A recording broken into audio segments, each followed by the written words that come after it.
বক্তব্য শুনুন। সংগ্রামী বন্ধুগণ, আমরা আজকের এই সভা শেষ করার পূর্বে আমরা আজকে আমাদের এই পণ্যের দাবি, বৈধ মালিকদের যুক্তিসঙ্গত দাবি এবং পায়ে চালিত রিক্সা পেশাজীবীদের দাবি, 7 দফা দাবি প্রধান উপদেষ্টার নিকট পেশ করতে যাচ্ছি।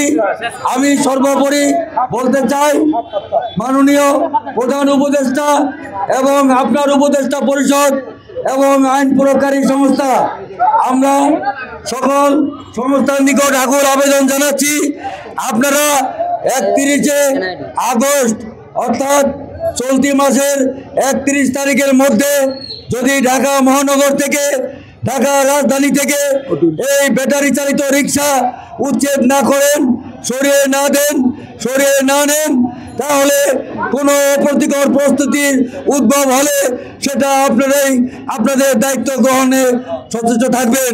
সংগ্রামী বন্ধুগণ, আমরা 31 আগস্ট যদি আমাদের এই দাবি, 7 দফা দাবি, আইনগত দাবি, মহামান্য হাইকোর্টের আদেশ যদি বাস্তবায়ন না করা হয়, তাহলে আমরা আপনাদেরকে নিয়ে ঢাকা মহানগরের প্রায় 20 লক্ষাধিক রিক্সা পেশাজীবীদের নিয়ে, বৈধ লাইসেন্সধারী রিক্সা পেশাজীবীদের নিয়ে বৈধভাবে, আইনগতভাবে আমরা আবার রাজপথে আসবো।